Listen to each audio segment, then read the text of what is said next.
నమస్కారం ఇది సంగతికి స్వాగతం. ఒక్కటే ఫలితం, ఎన్నో సవాళ్లకి సమాధానం. సంకుచిత సమీకరణాల, విశాల ప్రయోజనాల, ప్రజా కోర్టులో నిలిచేదెవరు, గెలిచేదెవరు? గుజరాత్ చరిత్ర చూస్తే ఆ వ్యక్తికి ముందు తర్వాత అన్నంత రీతిలో ఎదిగిన ముఖ్యమంత్రి ముచ్చటగా మూడేస్తాడా లేదా? మరో చరిత్రకు నాంది ప్రస్తావన స్థాయి ఆసక్తి రేపుతున్న గుజరాత్ ఎన్నికల ఫలితాలకు ఇంకా గంటల వ్యవధే మిగిలింది.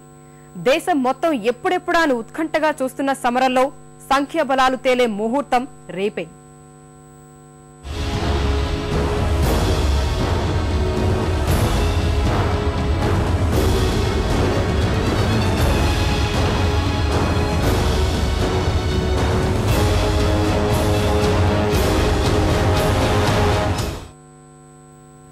సాధారణంగా ఎన్నికలంటే అందరి మధ్యలో మెదిలేవి గెలుపు ఓటములు.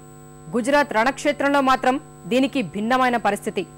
గెలిచేదెవరో ఓడేదెవరో ఇప్పటికే దాదాపు ఖాయం అంటున్నాయి అంచనాలు. తేలాల్సింది ఆధిక్యాలే అంటూ ఇప్పటికే జోస్యాలు చెప్పేశాయి కూడా. ప్రతిష్టాత్మక ఏబీపీ నీల్సన్ నుంచి సి ఓటర్ వరకు సంస్థ ఏదైనా వాటి సర్వే చెప్పిన మాట మాత్రం ఒక్కటే. 5 నుంచి 10 స్థానాల తేడాతో ముచ్చటగా మూడోసారి కమల వికాసమే అనే సంకేతాలే.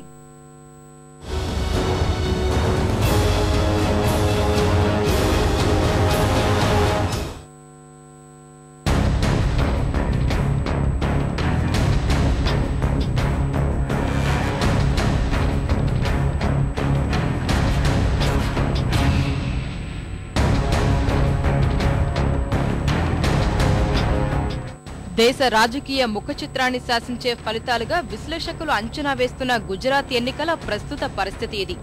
1, 2 కాదు, సర్వే చేసిన ప్రతి సంస్థ నోట ఇదే మాట. అంతా మోడీ మాయ. వాటి అంచనాల ప్రకారం అద్భుతాలు జరిగితే తప్ప మోడీ ముచ్చటగా మూడేయడం ఖాయం.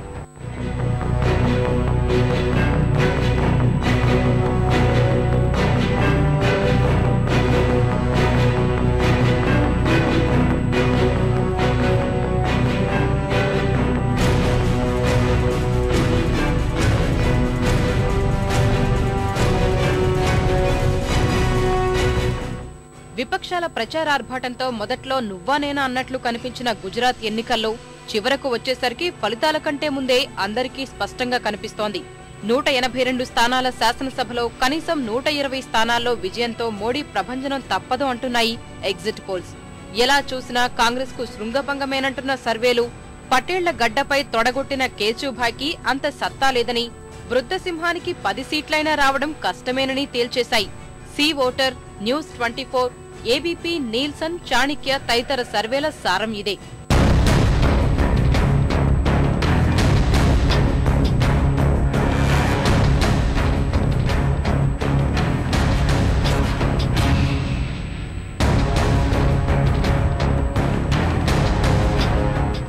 ఎగ్జిట్ పోల్స్ లెక్కల ప్రకారం ఎంత లేదనుకున్నా గత ఎన్నికల్లో భాజపాకు దక్కిన 117 స్థానాల కంటే మెరుగైన ఫలితాలే అనే సంకేతాలొస్తున్నాయి. మొత్తం 182 స్థానాలున్న గుజరాత్ శాసనసభలో అధికారం అందుకోవడానికి కావాల్సిన సంఖ్యాబలం 91 మాత్రమే. అంటే సాధారణ ఆధిక్యం కన్నా మెరుగైన సీట్లతో మోడీ సుస్థిర ప్రభుత్వాన్ని ఏర్పాటు దిశగా ప్రజా తీర్పు ఉండబోతుందని అంచనా. అదే నిజమైతే మరో 5 ఏళ్ల పాటు గుజరాత్లో భాజపా ప్రభుత్వానికి ఎలాంటి ఢోకా ఉండబోదు. దాదాపు 6.5 కోట్ల జనాభా ఉన్న గుజరాత్ రాష్ట్రంలో మొత్తం 4 కోట్ల మంది ఓటర్లు ఉన్నారు. 2 విడతలుగా జరిగిన ప్రస్తుత ఎన్నికల్లో భారతీయ జనతా పార్టీ, కాంగ్రెస్ గుజరాత్ పరివర్తన్ పార్టీ వంటి ప్రధాన పార్టీలతో పాటు 26 చిన్న చితకా పార్టీలు, 600 మంది స్వతంత్రులుగా ఎన్నికల్లో పోటీ చేశారు. కానీ ఎగ్జిట్ పోల్స్ లో వాళ్లెవరూ కనీస ప్రభావం చూపినట్లుగా కనిపించలేదు. జాతీయ మీడియా సంస్థలు times now, India TV, headlines today సర్వేల మథనంలోనూ ఆ విషయం స్పష్టమైంది.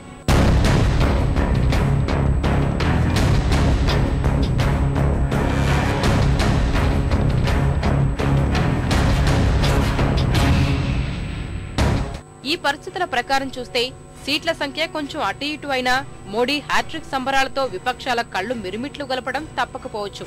ఎందుకంటే గత అనుభవాల్ని బట్టి చూసిన ఎగ్జిట్ పోల్స్ అంచనాల్లో కొన్ని సందర్భాల్లో మినహా ఖచ్చితత్వం తప్పిన దాఖలాలు లేవు.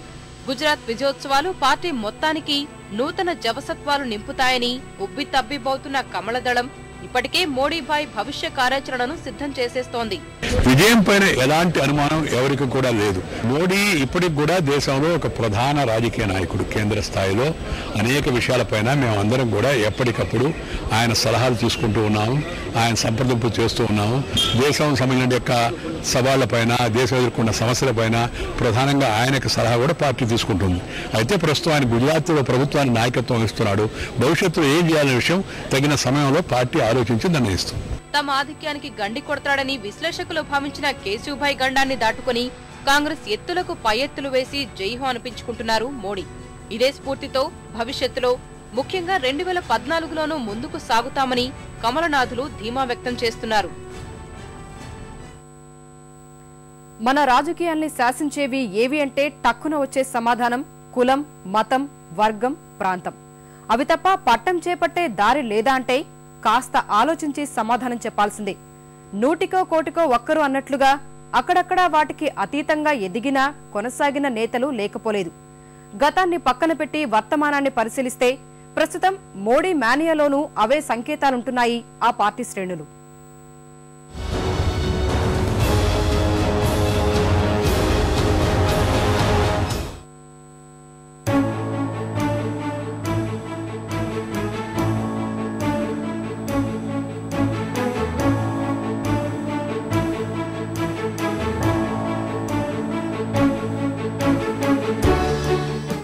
ఓ ఎన్నికల ప్రచార సభలో గుజరాత్ ముఖ్యమంత్రి నరేంద్ర మోడీ ప్రసంగంలో ముఖ్య సారాంశమిది. నిజమే, గుజరాత్ విజయగాథ కన్నా విన్నవారెవరైనా ఆ మాటను లేసమంతైనా కాదు అని అనలేరు. ఎందుకంటే గత దశాబ్ద కాలంగా ఆ రాష్ట్రంలో అభివృద్ధి తప్ప మరో మంత్రం లేదు. హిందుత్వ ముద్ర నుంచి అభివృద్ధికి చిరునామాగా ఎదిగిన క్రమంలో మోడీ సాధించిన విజయాలు అలాంటివి. అదే స్ఫూర్తితో విపక్షాల విమర్శలకు ధీటైన సమాధానమిచ్చారు. ఎన్నికల ప్రచార హోరులో వినిపించిన విమర్శల్లో కొంతమేర వాస్తవాలు ఉన్నా 11 మోడీ సుస్థిర అభివృద్ధి యజ్ఞం ముందు అవేవి గీటురాయికి నిలిచేవి కావు. 2008 మాంద్యం మంటల నుంచి నేటికి కోలుకోని దేశంలో వ్యవసాయం, పారిశ్రామిక రంగాల్లో 2 అంకెల వృద్ధి సాధించిన ఒకే ఒక్క రాష్ట్రం గుజరాత్. వారి అక్షరాస్యతా శాతం 79%. జాతీయ సగటు 68% కంటే అదెంతో ఎక్కువే.